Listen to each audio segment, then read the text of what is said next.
Praise the Lord. பிரியமானவர்களே, பிதாவாகிய தேவனாலும் கர்த்தராகிய இயேசு கிறிஸ்துவின் நாமத்தினாலும் உங்களை வாழ்த்தி வரவேற்கிறேன்.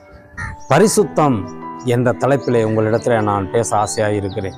ஒவ்வொரு மனிதனும் வாழும் போது நாம் பரிசுத்தமாய் வாழ்ந்தால் நிறைய பலன் உண்டு. இது நிறைய பேருக்கு இதனுடைய ரகசியங்கள் அறியாமல் இருக்கலாம், தெரியாமல் இருக்கலாம், அல்லது அதை ஒரு பொருட்டாக எண்ணிக்கொள்ளாமல் இருக்கலாம். ஆம் பிரியமானவர்களே, பரிசுத்தம் என்றால் என்ன? பரிசுத்தம் என்றால் கர்த்தராகிய ஆண்டவர் பரிசுத்தராய் இருக்கிறார். ஆகவே நாமும் பரிசுத்தமாய் இருக்க அவர் விரும்புகிறார்.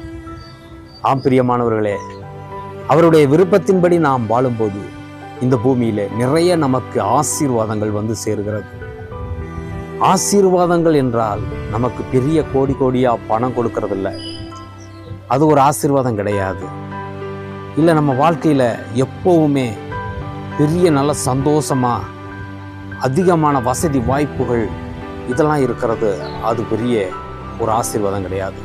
ஆனால் நம்முடைய இருதயத்தில் எப்பொழுதும் சந்தோஷமாகவும் மகிழ்ச்சியாகவும், நமக்கு துன்பம் வருகிற நேரமெல்லாம் நல்ல ஜெபித்து அவருக்குள்ளே நிலை நின்று அவரோடு கூட பிரசனமாகி நாம் எப்பொழுதும் கர்த்தருக்குள் மகிழ்ச்சியாய் இருப்பதே நம்மளுடைய பலனாய் இருக்கிறது. அதை குறித்து தான் நாம் பரிசுத்தமாய் இருக்க வேணும் என்று அவர் விரும்புகிறார். கர்த்தராகிய இயேசு கிறிஸ்து விரும்புவதெல்லாம் நான் பரிசுத்தர், ஆகையால் நீங்களும் பரிசுத்தராய் இருங்கள் என்று தான் விரும்புகிறார். ஆம் பிரியமானவர்களே, நிறைய பேர் வாழ்க்கையிலே நல்லவர்களாய் இருப்பார்கள். ஆனாலும் எல்லோரும் மத்தியிலே அவர்களுக்குள்ளே ஒரு சிறிய கெட்ட பழக்கம், புகைப்பிடித்து கொண்டு இருப்பார்கள். சில பேர் ரகசியமாக ட்ரிங்க்ஸ் அடித்து கொண்டு இருப்பார்கள். எல்லா நாளும் நன்றாக அவர்கள் செய்ய வேண்டிய வேலைகளை செய்துவிட்டு தன்னுடைய வீட்டிற்கு வந்து ரகசியமாக ட்ரிங்க்ஸ் வாங்கி கொண்டு வந்து வைத்து கொண்டு வீட்டுக்கே தெரியாமல் இரவில் எத்தனையோ பேர் இன்னும் சாப்பிட்டு ரகசியமாகத்தான் சாப்பிடுகிறோம். இதனால் ஒன்றுமில்லை, யாருக்கும் தெரியாது. நம்மை நல்லவர் என்று வீட்டில் நினைக்கிறார்கள் என்று நினைத்து கொண்டிருக்கிற சகோதரர்களாக சொல்லுகிறேன். நீங்கள் மறைமுகமாக செய்கிறோம் என்று நீங்கள் மேன்மையாக நினைக்கிறீர்கள். ஆனால் நம்முடைய உடம்புக்கு பெரிய பாதிப்பை கொண்டு வரும் என்று நீங்கள் நினைப்பதில்லை. ஆம் பிரியமானவர்களே, ரகசியமாக வைத்து செய்கிற காரியங்கள் எல்லாம் ஒரு நாள் வெளிப்பட்டு வந்துவிடும்.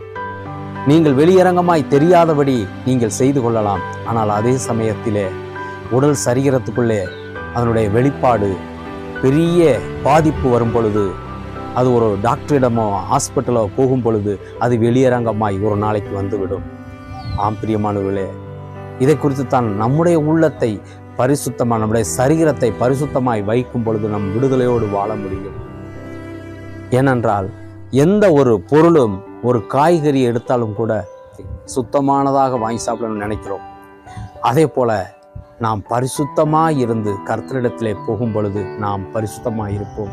இதிலிருந்து நாம் நீங்கி வாழ வேண்டும், பரிசுத்தமாக இருக்க வேண்டும் என்பதற்காக ஆண்டவராகிய இயேசு கிறிஸ்து நமக்காக இப்படிப்பட்ட ஒரு வேத புத்தகத்தை கொடுத்து இதன் வழியாய் அவரை நேசிக்கும்படியாய் நமக்கு கொடுத்திருக்கிறார். ஆம் பிரியமானவர்களே, புகைப்பிடிக்கிறார்கள். இதெல்லாம் உடலிலே பயங்கரமான கேடுகளை விளைவிக்கிறது என்று தெரிந்தும் செய்கிறார்கள்.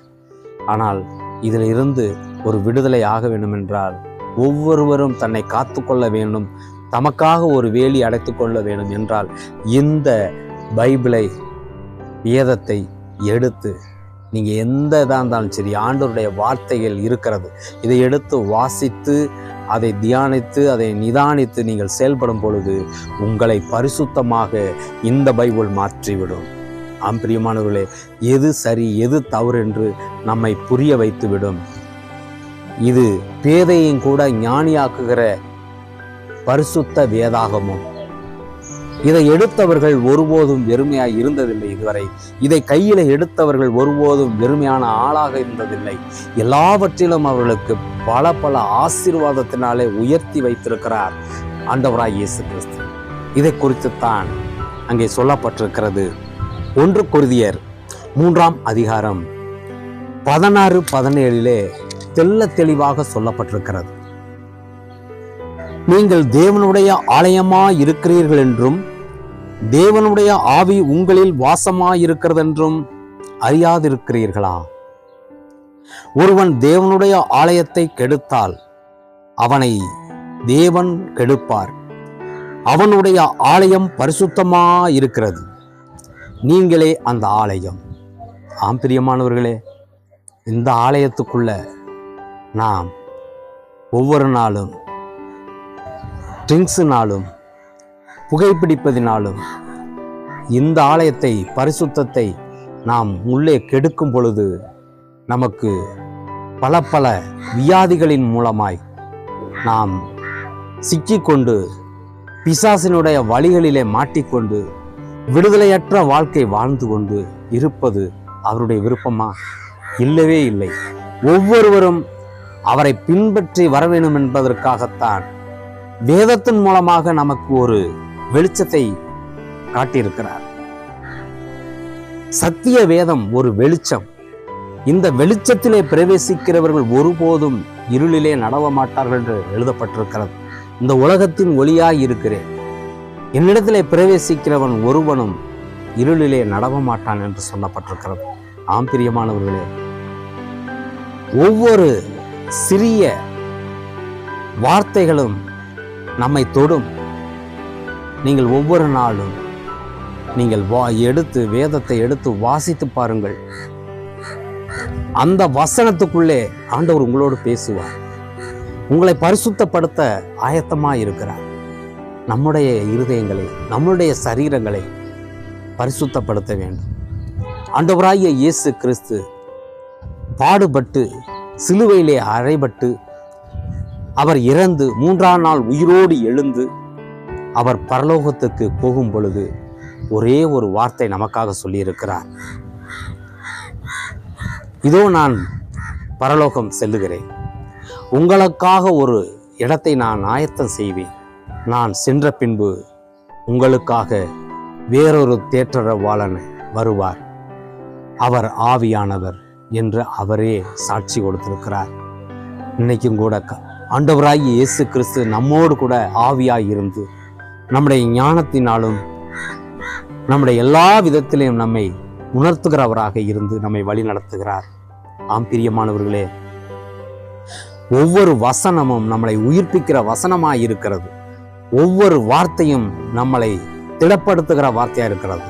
மனுஷன் எவ்வளவு ஆறுதல் சொன்னாலும் நம் உள்ளம் அது சரியாகாது.